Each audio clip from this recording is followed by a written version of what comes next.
In today's world, it's high tech versus high crime. Police work is facilitated as dusting for prints is now supplemented with point and click. As digital activity leaves virtual prints thanks to data mapping, smartphone tracking, and facial recognition, the advancements are helping law enforcement prevent crime and crack cases. In California, investigators used forensic genetic genealogy to identify the so-called Golden State Killer decades after his crime spree. Here's how the tech is used. It profiles perpetrators using DNA. The perp's sequence is then added to a database of DNA sequences uploaded by consumers who took DNA tests for ancestry services.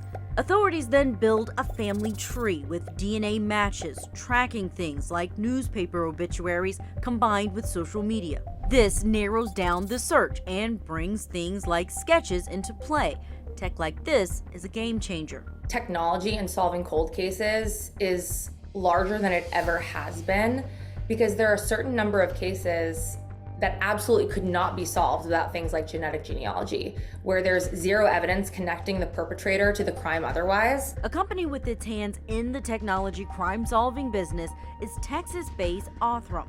CEO Dr. Kristen Middleman explains how they work with law enforcement. Each time we return an investigative lead, whether it's a perpetrator or a victim that we're identifying, law enforcement confirms that result. They contextualize it within their investigation. Does it make sense? Was that person in the area? According to the Bureau of Labor Statistics, there will be an 11% increase in jobs for forensic science technicians through 2031.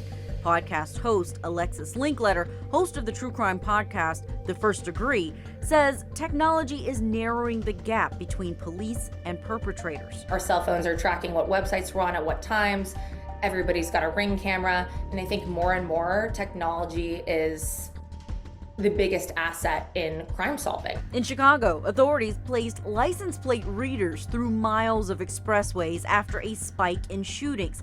And in Fort Myers, police officer Bensley Melidor says readers are automatically self-scanning and storing plate information. If there's a description of a vehicle that we're looking for and that matches the license plate reader's information, we're able to download that. In Ohio, a man's business security cameras have been the subject of scrutiny as Ring was ordered to send hours of footage to authorities for a drug investigation.